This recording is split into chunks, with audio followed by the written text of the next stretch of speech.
시편은 노래죠. 노래라고 하는 건 그런 특징이 있는 것 같아요. 살아오시면서 희로애락이라고 하는 수많은 것들을 삶을 통해서 우리가 견디고 경험하고 살아가지 않습니까?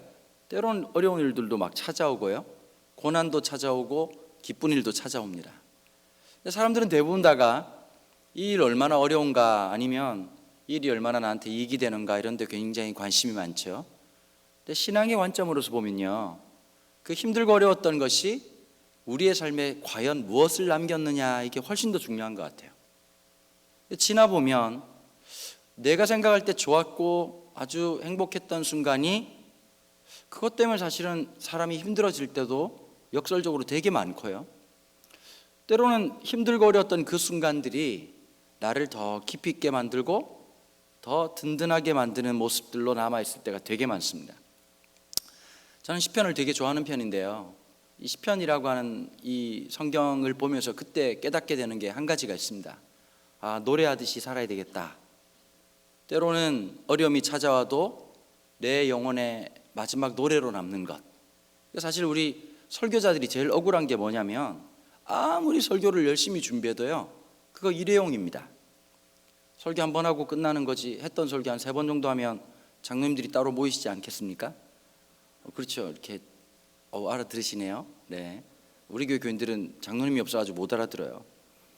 근데 이게 CCM 사역자들이 되게 부러울 때가 있어요. 제가 친하게 지내는 동생 중에 민호기 목사라고 있거든요. 잘 모르시죠? 원래 이제 사람은 안 뜨고 노래만 떠서 그래요. 원하고 바라고 기도합니다를 만들었던 그 목사님이에요. 근데 제가 이제 이분이 되게 못도 많이 부립니다. 이게 그런 게 있어요. 설교자들은요, 이게 한국 교회 굉장히 희한한 것 중에 한 가지인데요, 설교하는 목사는 좋은 차를 타면 성도들이 시험에 들어요. 예를 들면 우리 업계의 관행상 설교자들은 외제차를 타면 주님 오실 때까지 욕 듣거든요. 이런 거예요. 그러니까 아주 성경적인 차도 있잖아요. 창세기 이런 차도 있지만 타기 쉽지는 않습니다. 우리 어머님들이 잘 못 알아들으시네요. 네. 근데 이게 되게 신기한 게요, 그랜저를 타면 왠지 그랜저 이렇게 느낌이 있잖아요. 근데 K8을 타면 문제가 안 돼요. 근데 K8이 훨씬 비싸거든요. 사람들이 굉장히 이성적인 것 같은데 정서적일 때가 훨씬 많단 말이에요. 근데 이제 CCM 사역자들은 조금 예외인 것 같아요. 외제차 타는 분도 많이 계시고, 막 노래는 너무 은혜스러워. 저도 그렇게 살고 싶은 생각이 가끔 들 때가 있지만, 근데 이 친구가요, 옛날부터도 이렇게 옷을 입어도 되게 비싼 옷을 입는 거예요, 명품 옷을. 근데 진짜 안타까운 게 뭔지 아십니까? 입어도 태가 안 난다는 거예요. 그러니까 이렇게 막 지드래곤 입는 브랜드 옷을 입었어요, 한 번은. 이제 목사들 중에 그거 알아볼 사람이 누가 있겠어요? 전 알아보거든요. 옷은 사본 적은 없지만. 그냥 야, 너 그거 톰 포드 아니냐? 그랬더니 깜짝 놀라면서 형이 어떻게 이걸 아냐 하는 거예요. 야, 딱 보면 알지. 그런데 이제 아까 말씀드린 것처럼 태는 겁나 안 나거든요. 더 슬픈 얘기 해드릴까요? 아들이 둘이 있어요. 여러분, 딸이 없다는 건 인생에 기쁨이 없다는 뜻입니다. 혹시 여러분들 중에 아들만 있는 분들에게 정말 하늘에 놀라운 위로가 있기를 축복합니다. 저희 교회 부목사님들이요, 조금 몰빵이에요. 우리 행정 맡고 있는 목사님이 아들만 셋이거든요. 얼굴이 늘 너무 힘들어 보이는 거예요. 그래서 제가 힘내라고. 근데 그 다음 우리 또 청년부 담당하는 목사님은 딸이 둘이에요. 근데 이번에 사모님 임신을 했거든요. 근데 이런 집은 그런 마음이 있잖아요. 딸이 둘이나 있으니까, 쟁여놨으니까 아들 하나 와도 이렇게 순교하는 마음으로, 선교하는 마음으로 품을 수 있겠다. 그런데 하나님이 나중에 보니까 또 딸을 주신 거예요. 그 사모님이 살짝 실망하신 거예요. 아들이 하나 있었으면 좋겠다, 이런 마음. 또 아빠들 쓸데없는 생각하거든요. 아들이랑 목욕탕 가가지고 등을 밀어주고. 여러분, 목욕탕이 없어요. 그래가지고 그럴 일이 옛날처럼 없단 말이에요. 근데 이제 딸만 셋이에요. 근데 이제 민호기 목사가 이제 늘 순회 사역하고 집회 다니고 막 그러다 보니까 가정이 소홀해질까 봐 있을 때마다 가정 예배를 드렸대요. 가정 예배를 드렸는데 문제가 뭐냐면 이제 아기들이 어릴 때야 뭐 아빠 예배 드려요 그러고 막 성경책 들고 나오잖아요. 그 유통기한 짧거든요. 이제 천사 같은 놈들이 악마가 되는데 오랜 세월이 걸리진 않아요. 중학교 딱 들어가니까 막 예배하러 나오는 데만 해도 막 그냥 뭐 입이 이만큼 튀어나오고, 근데 처음에는 아빠가 윽박 지를 수도 있고 혼낼 수도 있고 막 그러지만 그게 늘 그럴 수는 없잖아요. 그러니까 이제 어느 날 아빠로서도 너무 마음이 힘든 거예요. 딴 데 가서 막 집회할 때는 막 사람들이 반응을 하는데 집에서는 보니까 불신자가 2명이나 살고 있으니까 얼마나 힘들겠어요, 마음이. 그러다가 너무 애들 모습이 너무 답답하니까 자기도 모르게 쓱 지나가는 말을 이렇게 했대요. 야 이놈들아, 너네들 한번 살아봐라. 세상에 의지할 게 있나. 그러다가 나온 노래가 원하고 바라고 기도합니다. 이 세상을 살아가는 동안에 의지할 것 주님밖에 없으니 하나님의 꿈이 너의 비전이 되고. 근데 참 부러운 게요, 이 노래는 진짜 전국적으로 많이 부르게 됐거든요. 혹시 가수 중에 장범준이라고 혹시 아십니까? 벚꽃 연금이라고 해가지고 봄만 되면 돈을 겁나 버는 친구가 있거든요. 주님 오실 때까지 볼 거예요. 근데 이제 원하고 바라고 기도합니다는 시도 때도 없이 부른단 말이에요. 그래서 제가 물어봤어요. 야, 너 그거 장난 아니겠다. 근데 나보고 그러더라고요. 형님 그런 말 마시라고. 이 노래가 그렇게 뜰 줄 모르고 저작권을 딴 데 줘가지고 10원 한 장 번 게 없다는 거예요. 그 말을 듣는데 마음에 되게 평안이 느껴졌습니다. 근데 여러분, 모든 사람들이 노래를 부르는 거, 그럼 가수를 볼 때는 익숙한 노래를 듣고 싶어 하거든요. 근데 이게 또 이런 거예요. 설교자의 설교는 아무리 명설교라도요, 일주일이 아니라 며칠만 딱 지나도 기억이 안 나요. 지난 주일이라고 하면 굉장히 멀어 보이는데 어제 주일날 강 목사님 설교하신 제목을 혹시 기억하는 분 계십니까? 거의 보시지 말고 분명히 강 목사님 설교 열심히 해가지고 말씀을 전했을 건데 가물가물하시죠? 설교는 휘발성이 너무 세요. 금방 사라져버려요. 그런데 우리가 주일학교 때 불렀던 찬양은 다 기억나시잖아요. 왜냐하면 그 찬양 가사가 내 인생을 만나고 내 사건을 만나고 내 감성을 만날 때 찬양이라는 게 되게 많이 오랫동안 남는단 말이에요. 근데 오늘 시편 57편이 다윗의 시라고 되어 있거든요. 다윗이 직접 지을 때도 있지만 때로는 다윗의 시 중에서는, 원래 여러분 다윗이라고 하는 사람이 직업이 몇 개가 있었잖아요. 양치기기도 했고 목동이기도 했고 군인이기도 했고 왕이기도 했습니다. 근데 그것만 알고 계시는데요, 원래 이 다윗이 계열 쪽을 보면 이게 문과 쪽이 아니라 예체능 계열이었거든요. 원래 이제 이분이 싱어송라이터였잖아요. 잘 모르십니까? 싱어송라이터였거든요, 이분이. 그러니까 이제 노래를 구전되어진 많은 노래들을 집대성하기도 했는데 그것을 다윗의 시라고 표현하기도 하고요. 다윗이 직접 지은 시도 물론 다윗의 시라고 얘기를 합니다. 그럼 이제 질문을 하시겠죠. 다윗이 직접 지었다는 걸 알 수 있는 방법이 있습니까? 네, 있습니다. 아주 쉽게. 뭐 다 그런 건 아니지만 부제가 붙어 있습니다. 오늘 시편 57편은 이런 부제가 붙어 있어요. 다윗이 사울을 피하여 굴에 있던 때에, 이렇게 돼 있거든요. 이게 보통 학자들마다 차이가 있는데요, 짧게는 5년, 길게는 한 13년 동안 사울의 얼굴을 피해서 굴에 숨어 있고 도망자의 신세를 살아갔습니다. 이게 이제 말씀이 어디 기록되어 있냐면 사무엘상 24장, 25장, 26장에 있는 이 석장의 시간의 그 간격이 최소 5년에서 13년이라고 하는 시간이 있는 거죠. 제가 볼 때는 물론 그 뭐 천국 가서 확인해 보면 금방 알 수 있겠지만 학자들마다 그렇게 주장하는 이유가 아주 타당성을 가지고 있겠지만, 그냥 뭐 천국 가면 물어보면 되겠지만 제가 볼 때는 한 10년 이상은 되지 않을까라는 생각이 듭니다. 이 10년이 넘는 세월 동안 지금 표정을 봐보세요. 남의 10년은 전혀 와닿지도 않아요. 일단 새벽에 일단 정신을 못 차리시고, 10년이라는 세월이 내 세월은 너무 힘들지만 남의 세월은 힘들고 쉽지 않거든. 이게 그냥 남의 거는 그냥 슉 넘어가거든요. 시편 24편에 보면 다윗이 초기에 도망을 가는데 400명의 사람들과 함께 도망을 가는데 유다 광야 동쪽 끝에 있는 엔겐디라고 하는 곳에 숨어 있었습니다. 그러니까 보통 이제 목사님들이 설명을 하잖아요. 유다 광야를 헤맸다.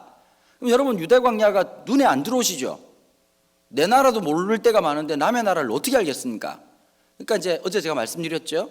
최고급형 신학에서는 아주 어려운 걸 다루지만 저는 보급형 신학이라 간단하게 말씀을 드릴게요. 유다 광야가 얼마 정도 하냐면 땅 넓이가 강원도보다 좀 작아요. 강원도보다. 조금 머리 들어오시죠? 근데 문제는 뭐냐? 강원도는 산도 많고 골짜기도 많아요. 그래서 뭐 설악산에 숨을 수도 있고 아니면 뭐 다른 산에 숨을 수 있다면 오대산에도 숨을 수 있고, 근데 유대 광야는 거의 개활지예요. 그러니까 시편에 보면 다윗이 이런 고백을 하잖아요. 주는 나의 산성이시요 나의 요새이시요 피할 바위가 되십니다 라고 하는 건 시적인 표현일 뿐만 아니라 너무너무 직접적인 표현인 거예요. 여러분 살아가시다가 그럴 때가 있잖아요. 이 문제 좀 해결되면 좋겠다. 근데 이 문제가 딱 해결되면 두 가지 마음이 나타납니다. 첫 번째는 어떤 마음? 할렐루야, 우와, 하나님 함께 하셨다. 근데 여러분 사실은 하나님 앞에 기도할 때 이 문제만 해결해 달라고 말을 했지만 살아가다 보면 문제가 그것만 있는 건 아니잖아요. 이 문제 하나가 해결됐을 뿐 모든 문제가 종결된 건 아니란 말이에요. 그러면 이런 거예요. 하나님 감사합니다 라고 마음껏 하나님 앞에 감사하고 난 다음에 그 뒤따르는 감정은 어떤 거냐면 내일은 어떡하지? 오늘은 살았어요. 사울의 칼날에서 400명의 사람들과 함께 환호성을 지르고 야 살았다, 와 하나님 은혜다. 그런데 딱 자리에 누우려고 하는데 갑자기 불안과 염려가 이불처럼 확 다가오는 거예요. 내일은 어떻게 하지? 그게 10년 13년이었다는 거예요. 얼마나 힘들었겠습니까? 유대광야를 도망갔는데 우리로 말하자면 강원도에서 어디로 도망갔냐는 뜻이냐면 속초 앞바다로 갔다는 뜻입니다. 더 이상 도망갈 수 없는 국경지역까지 끝까지 갔다는 뜻입니다. 여기서 다윗과 함께한 사람들의 심리가 나타나는 거죠. 사람이 도망을 갈 때요 진짜 두려움이 있을 때 정말 끝까지 도망가거든요. 마지막 끝 지점에서 이제는 국경을 넘을 수 없는 그 바로 지점에서 두렵고 떨림으로 기다리고 있는데 사울이 이 첩보를 알게 된 겁니다. 지금 다윗과 함께한 사람들이 유대광야 엔게디 바로 끝에서 기다리고 있다는 얘기를 듣고 3,000명의 강철 부대를 이끌고 다윗과 함께한 사람들을 옛날 성경에서는 이렇게 표현했어요. 그들은 잡류였다, 마음이 상한 자, 뭐 환난 당한 자 이렇게 표현했잖아요.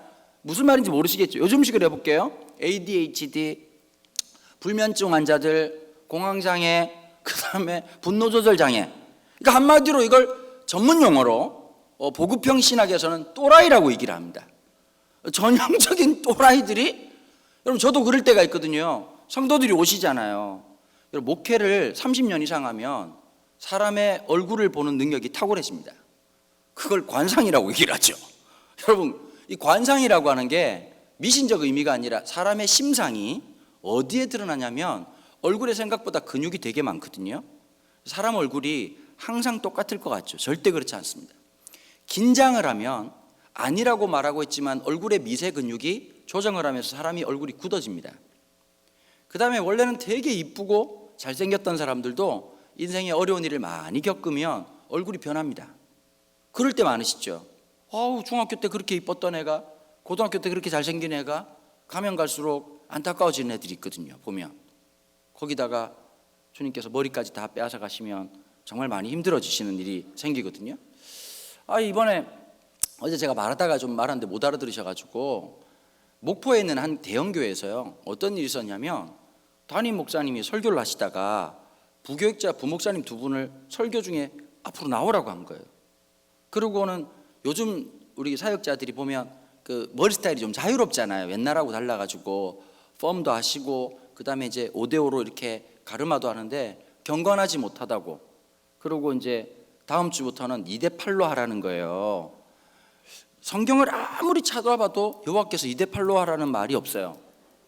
그래가지고 이게 막 난리가 났었거든요. 페이스북에 저게 무슨 말도 안 되는 소리냐 막. 그런데 이제 이런 걸 보통 다큐로 하면 재미가 없고요 예능으로 승화시켜야 겠다는 생각이 들더라고요.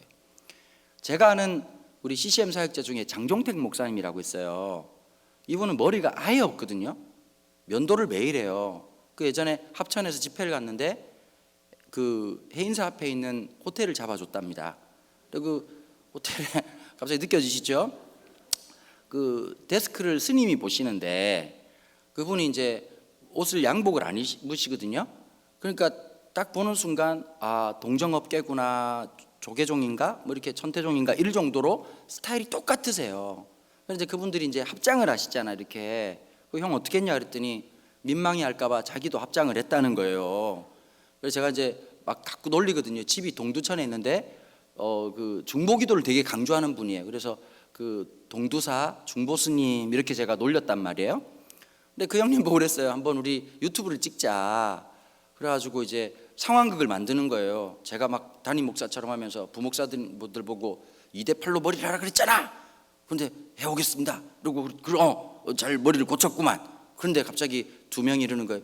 근데 저 목사님은 헤어스타일을 어떻게 될지 모르겠습니다. 누구야? 이러면 갑자기 이제 머리 없으신 장종택 목사님 들어오시면서 이분은 2대8을 어떻게 되냐? 그러면 제가 이제 매직으로 2대8로 선을 그으면서 이렇게 해야 경건한 거다. 이렇게 찍자고 얘기를 하고 제가 전화를 했어요. 해가지고 형 이걸 하나 찍으면 너무 재밌을 것 같다. 그랬는데 이 형님 하시는 말씀이 적어도 누군가는 이 전화를 할 줄 알았는데 네가 전화할 줄 몰랐다. 이런 얘기를 하시는 거예요. 여러분 사람이라고 하는 게요 경건성이 그런 데서 나오는 게 아니거든요. 경건이라는 것은 주여 아버지 할렐루야 아멘을 많이 한다고 경건성이 나오는 게 아니에요. 어떤 어려움이 당했을 때 어떤 고통을 당했을 때 내가 어떻게 살아가느냐가 그 사람의 진실한 믿음을 보여준단 말이에요.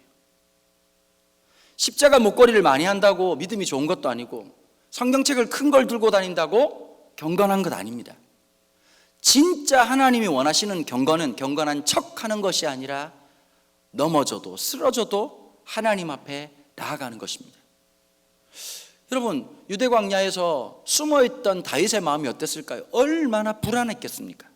그런데요 갑자기 사울이 이제 아브넬이라고 하는 군대 장관이 말을 하는 겁니다. 전하, 필시 다윗과 함께한 놈들이 저 동굴에 숨어 있는 것이 확실합니다. 명령만 내려주십시오. 근데 갑자기 사울이 갑자기 똥이 너무 급하게 마려운 겁니다. 여러분 살다가 죽을 것 같은 경험이 많지요. 잠이 와서 죽겠네, 배고파 죽겠네. 근데 찐 중에 한 가지가 뭐냐면 갑자기 그분이 오시는 겁니다. 근데 제가 작년 6월 달에 창원에 있는 한 교회에서 붕회를 했었는데 이렇게 설교를 했는데 갑자기 여러분 창원 분들이 잘 안 웃으시잖아요. 이렇게 마산아재들이. 근데 너무 많이 웃으시는 거예요. 그 나중에 예배 끝나고 알았죠. 그 전주에 그 교회 담임 목사님이 신학과 1년 선배이신데 수요일 날 설교를 하다가 그분이 오신 거예요. 그 장로님 얘기가 너무 재밌더라고요. 목사님이 점점 점이 되어 갔다. 여러분 힘을 주면 흘려내릴 것 같으니까 그 교회도 역사가 100년이 된 교회거든요. 그 형님이 이 생각을 했다는 거예요. 설교하다가 죽으면 순교지만 설교하다가 이거 하는 순간 100년 역사의 치욕적 역사다. 그래 이 사태를 막아야 됐다는 생각을 하는데 속은 막 관략근 얘기를 하더라는 거예요.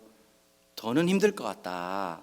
그래서 이분이 점점 힘을 못 주고 그래서 하나님께서 이러다가 결정적인 순간에 더는 안 될 것 같으니까 부목사님을 급하게 불렀다는 거예요. 목사님. 그리고 목사님은 어쩔 줄 모르고 앞으로 나왔고 한마디를 외치고 담임 목사님 사라지신 거예요. 찬양 이러고 사라지신 거예요. 성도들은 까닭도 모르고 설교는 끝나지도 않았고 예배는 안 끝나는데 노래를 부르고 있고 경상도 사람들이 제일 약점이 뭔지 아세요? 대사와 독백을 구분을 못한다는 거예요.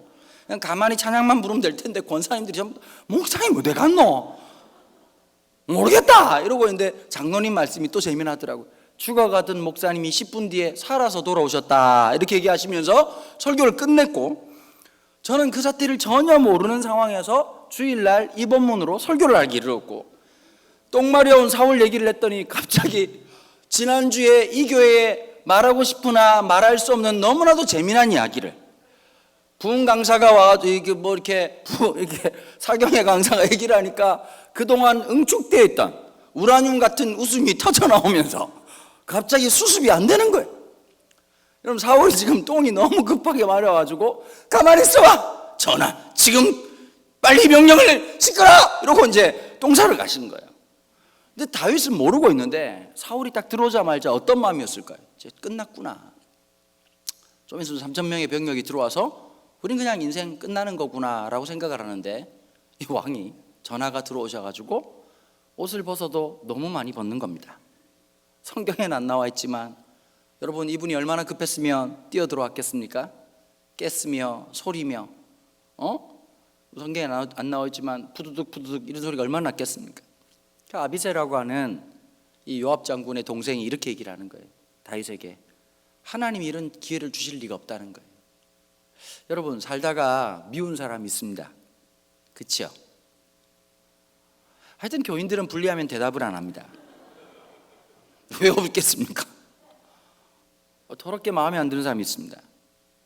저도 마찬가지죠. 보다 보면 그럴 때 있거든요. 교회 딱 오는데 사람이 얘기를 딱 해보면 그 사람이 나오잖아요. 저런 사람 우리 교회 안 왔으면 좋겠다. 딴 교회 가면 좋겠다. 가끔씩 있습니다. 근데 그런 거에 보면 누가 오라고 한 것도 아니고 유튜브 보면서 저희 교회를 찾아오신 거예요. 마음에 안 들면 뭐 자기한테 맞는 교회 가시면 되잖아요. 근데 굳이 와가지고 계속 욕하고 왜 목사가 저런 표현을 쓰느냐, 왜 옷을 저렇게 입느냐 이렇게 말하면 진짜 마음이 힘들고 고통스럽지 않겠습니까? 유튜브 자기가 봐놓고 지금은 엎드렸지만 싫어요를 누르는 인간들을 볼 때마다 어떤 마음이 드냐니까 저 사람들은 신천지일 거야 라고 생각을 하면서 동시에 하나님 그냥 소심한 복수 같은 마음이 들지 않겠습니까?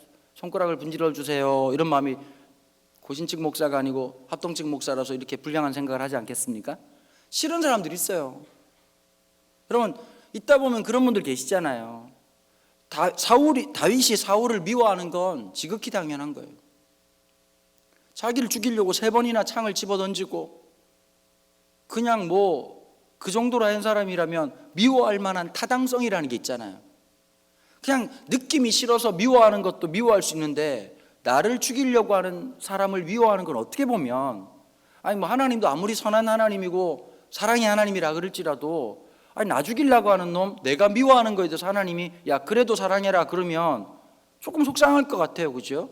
야 네가 열받는 거나 충분히 이해한다. 그러나 거기서 아비새가 이렇게 얘기하는 거예요. 하나님이 이런 기회를 주실 리가 없다는 거예요. 여러분, 3,000명의 병력을 끌고 와가지고 도간의 지 같은 신세로 되어 있던 다윗과 그의 일행에게 여러분 이런 경우의 수가 가능할까요? 사울을 죽일 수 있는 절호의 기회가. 그러니까 거기다가 표현이 너무 멋있잖아요. 아비새가 이런 기회를 하나님이 주실 리가 없다. 그러면 그치? 이러고 그냥 확 찔러 죽이면 될 텐데 거기에서 다윗의 고백을 한번 들어보시렵니까? 이렇게 말을 합니다. 여호와의 기름 부은 자를. 여러분, 삶에서 내 감정이나 내 분노나 내 어떤 사연보다 훨씬 더 중요한 것이 하나 있습니다.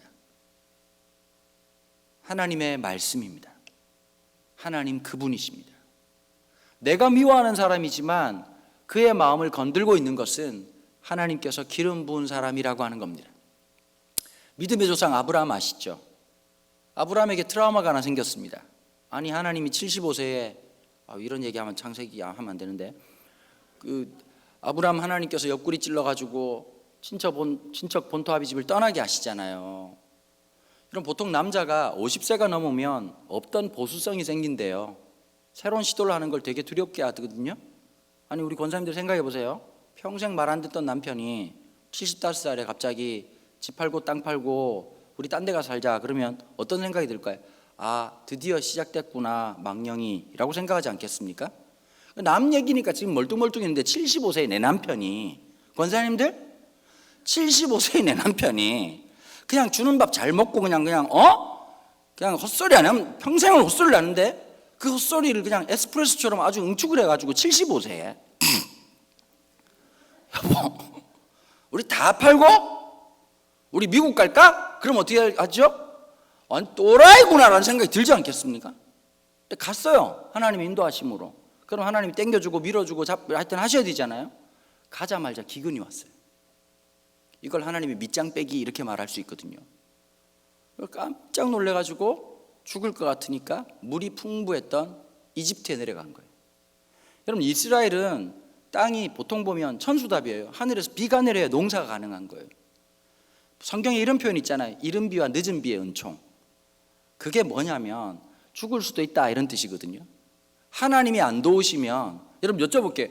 하나님이 도와주셔서 살아가는 인생이 좋으세요?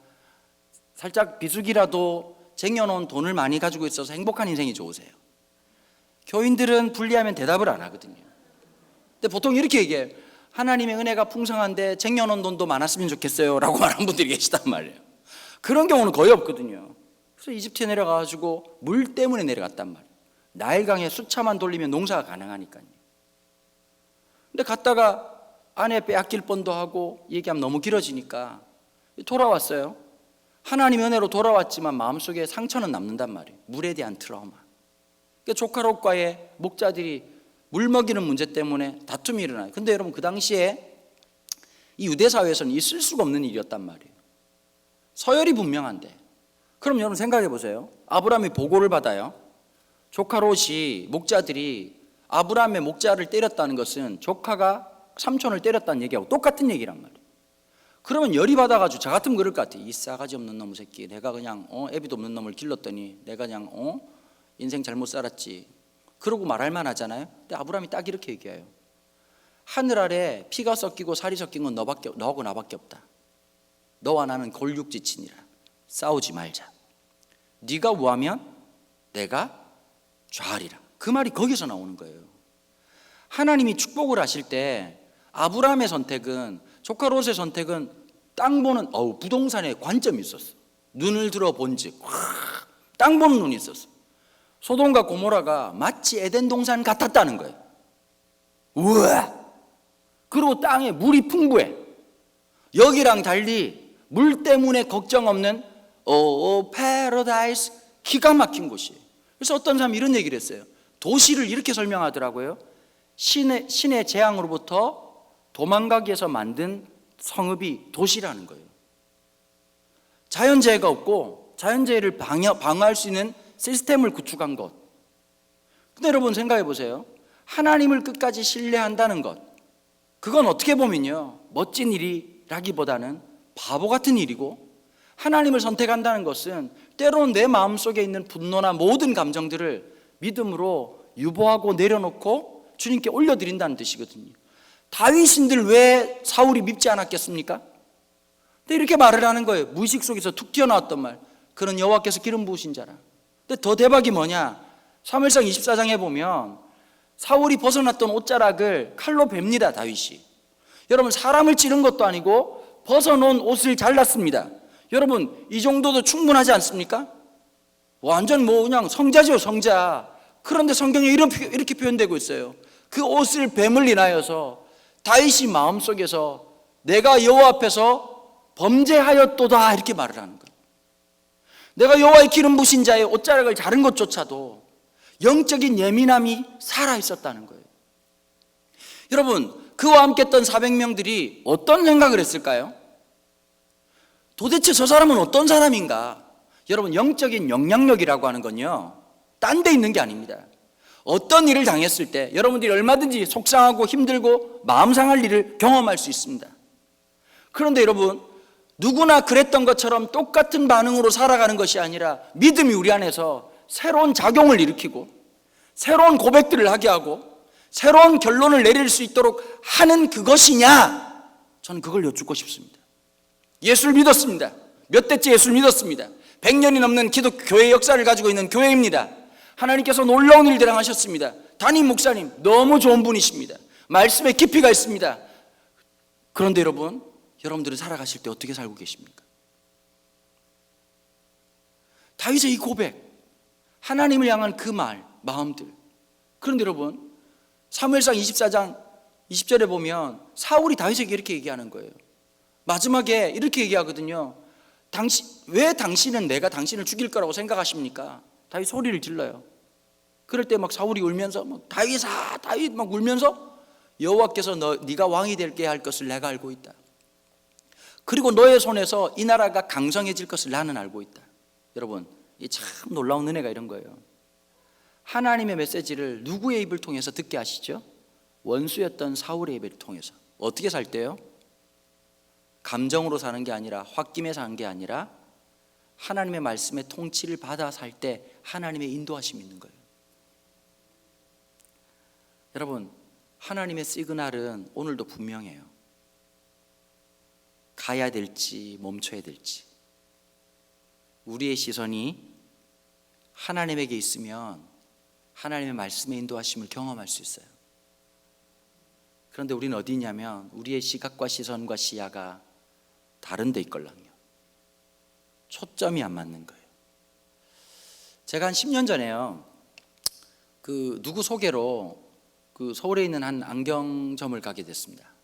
그런데 이제 요즘은 블로그나 인터넷 사이트에 카페에서 굉장히 많은 소식들을 알려주거든요. 근데 이제 안경 좋아하는 사람들이 이렇게 얘기하더라고요. 3대 성지 이런 표현을 써요. 우리나라에서 거의 이분이 완탑이다. 뭐 이렇게 그 안과에 있는 선생님들보다 훨씬 낫다. 그러고 이제 그 집에 갔습니다. 그렇게 크지도 않은 집이었거든요. 근데 거만을요. 보통 여러분 그 안경원 가면 시력 검사 하시잖아요. 얼마나 걸리세요? 한 뭐 10분? 15분? 이 정도 걸리시죠? 갔는데 1시간 반을 검사를 하더라고요. 너무너무 꼼꼼하게 해주시는 거예요. 그러고 난 다음에 제 안경을 보더니 이렇게 얘기하더라고요. 목사님, 안경 도수는 정확합니다. 근데 하나 이 안경에 문제가 있습니다. 무슨 문제입니까? 목사님 초점하고 안 맞습니다. 여러분, 사람이요, 오른손잡이 왼손잡이가 있듯이 시력도 오른눈잡이가 있고 왼눈잡이가 있다는 거예요. 그럴 때 보통 주시 이렇게 표현하더라고요. 주력으로 쓰는 시력이 오른쪽인 사람이 있고 왼쪽인 사람이 있다는 거예요. 더 대박이 뭔지 아십니까? 홍채가 있잖아요. 홍채 중에서도 사람마다 다 중심점이 다르대요. 근데 목사님은 지금 오른쪽으로 살짝 가 있는데 이 안경은 그냥 그대로 센터에 있다는 거예요. 근데 제가 진짜 신기한 걸 경험했어요. 도수도 똑같아요. 똑같은 렌즈예요. 그런데요, 제 초점에 딱 맞추는데 어떤 일이 벌어졌냐면 너무 눈이 시원한 거예요. 여러분, 우리가 하나님 말씀 앞에서 우리의 시선과 시각과 쓰러져도 넘어져도 하나님의 말씀 앞에 서려고 애를 쓰잖아요.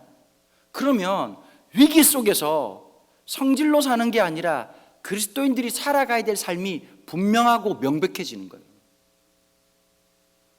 여러분, 오늘 이렇게 말하면 날 새고 밤 새고 다 해야 되지 않겠습니까?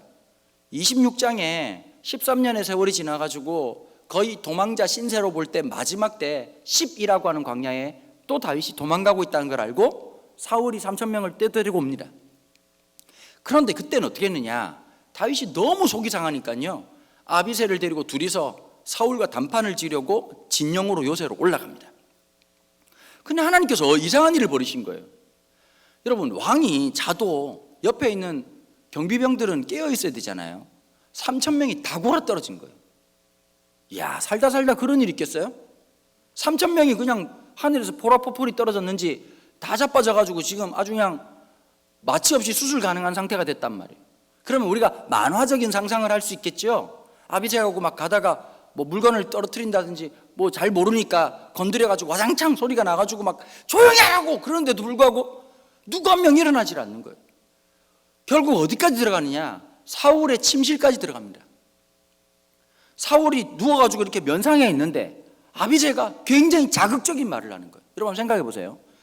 다윗이 사울을 찔러 죽일 수 있는 기회가 사무엘상 24장에 있었잖아요.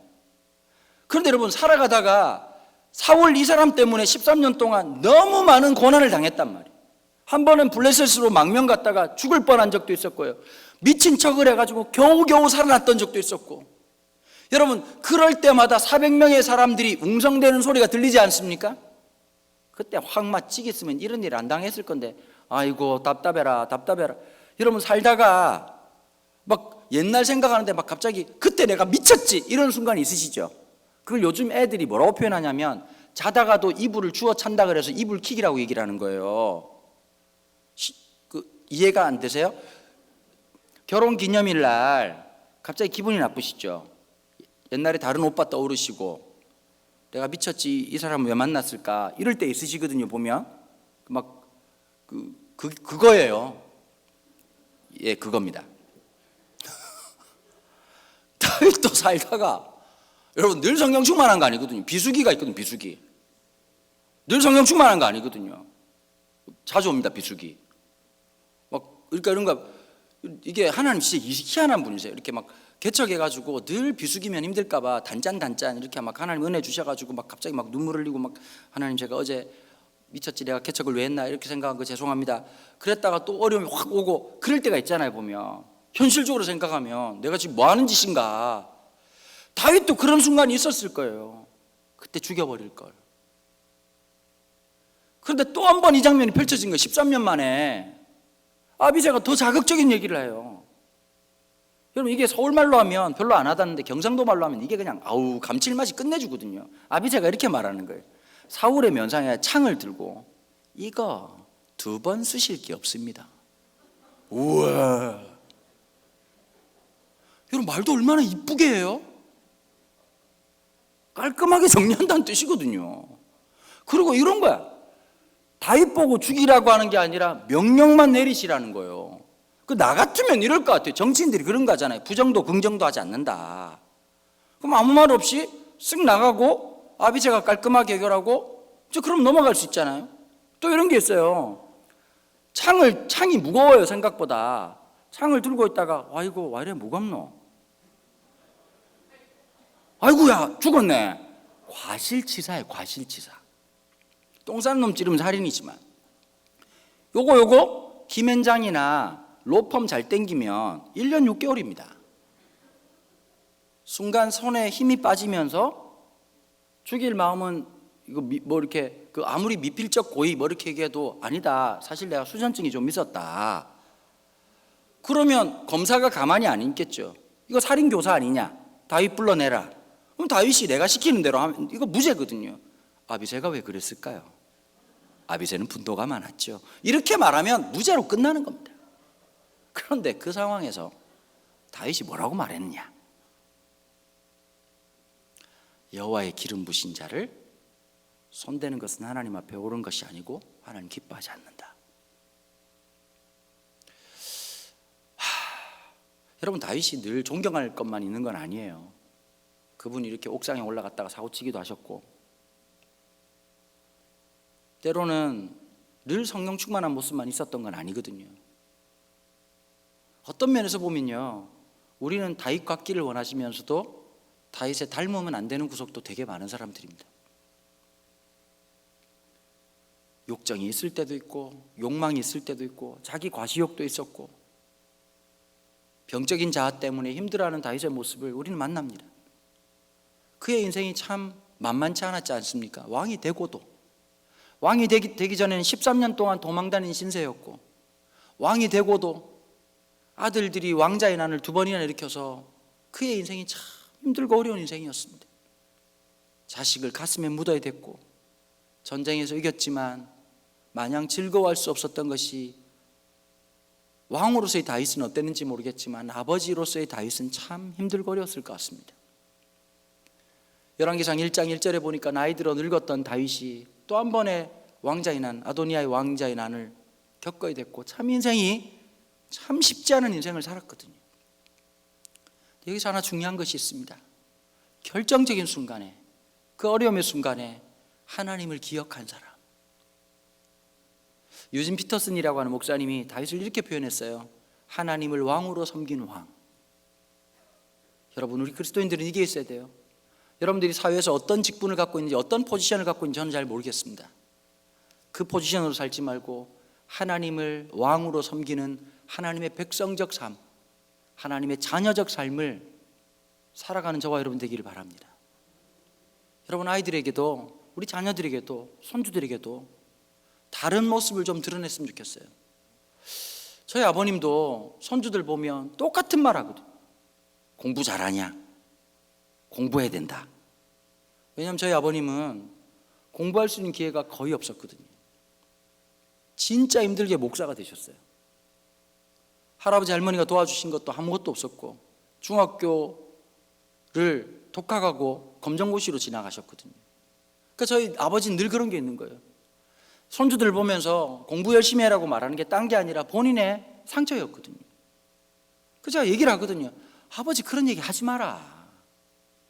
안 될 놈한테 계속 얘기하면 어떻게 되냐. 거기다 이런 게 있었어요. 저희 아버님이 원로 목사님이신데요. 그 교회에 아시죠? 그 이제 그 묘하게 이렇게 라이벌 이런 거 있잖아요. 모르세요?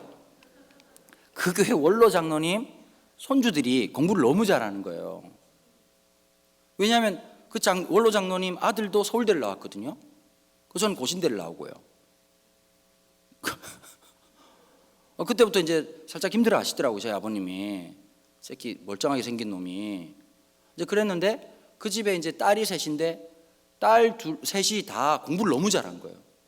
한 녀석은 영재고등학교 가가지고 2학년 때 서울대를 들어간 거예요. 한 놈 카이스트를 들어가고. 근데 이제 막내가 서울대도 붙고 부산대도 붙었는데 부산대를 갔어요. 부산대 의대를 들어간 거예요. 그러니까 아버지가 말은 안 하지만 이제 살짝 이제 이렇게 성령 충만을 안 한 거죠.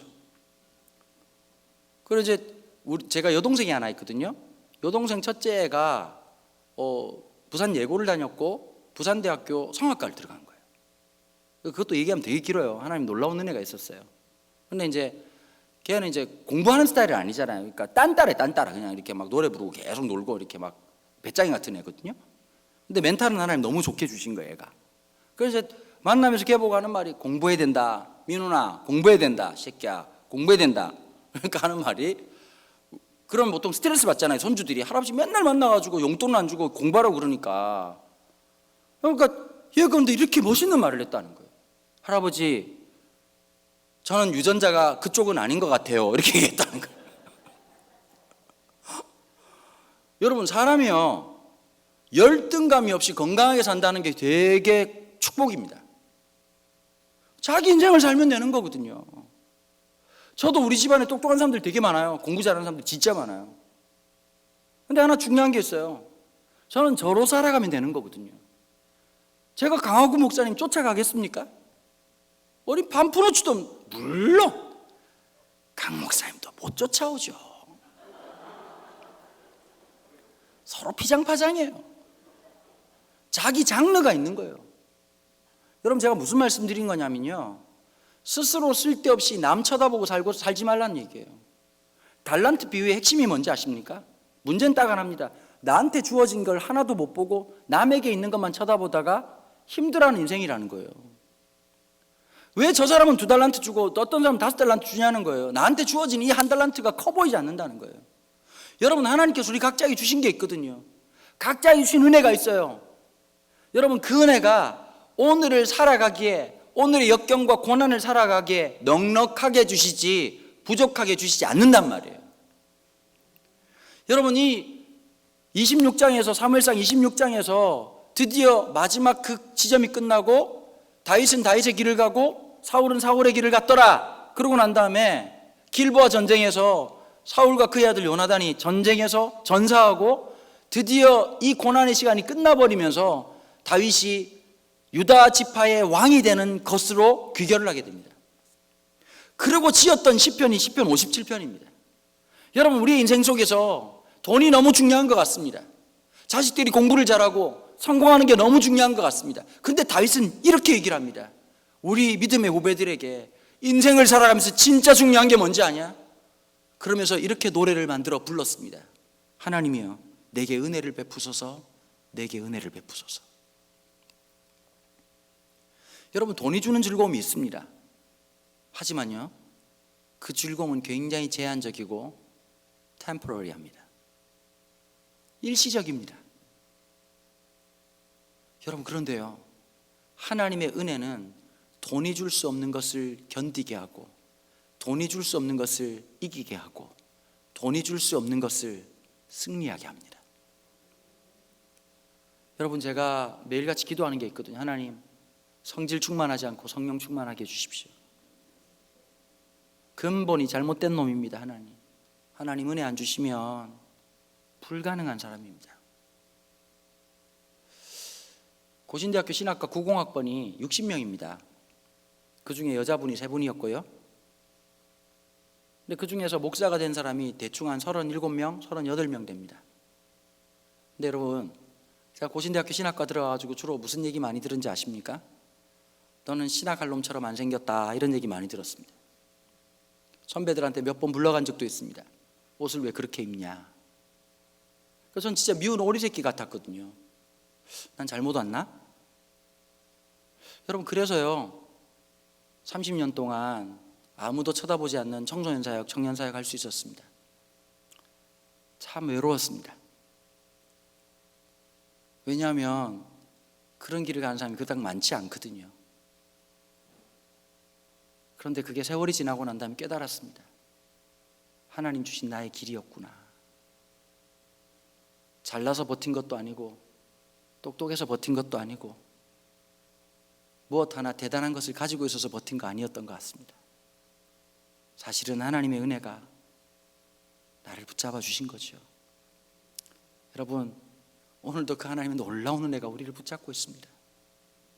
진짜 의지해야 될 것은 하나님의 은혜인 거죠. 세상의 바람이 몰아칠 때 그거 다 맞으면 죽습니다. 피난처가 있어야지요. 내 영혼을 지키시는 그 하나님, 내 영혼이 죽게 피하되 주의 날개 그늘 아래서 이 재앙들이 지나기까지 피하리이다. 여러분들은 그런 곳이 있으십니까? 여러분들한테는 내 영혼의 고난을 피할 만한 안식처가 있으십니까? 여러분, 이게 있어야 삽니다. 여러분, 그런 거 있으시잖아요. 힘들 때 예배당 찾아오셔서 비어있는 예배당에서 가만히 앉아서 나지막히 주여 아버지, 그때 어떤 마음이 드세요? 참 신기하죠. 내가 여기 왔어야 됐구나. 내가 살아야 될 삶은 여기구나. 여러분, 오늘 이 아침 새 한 주간을 시작하면서 월요일을 맞이합니다. 여러분들이 고난과 역경이 있을 때마다 오늘 이 말씀을 떠올리십시오. 하나님의 가치로 살아가는 사람들, 여러분들이 살아가는 그 삶의 현장은 하나님이 인도하신 공간입니다.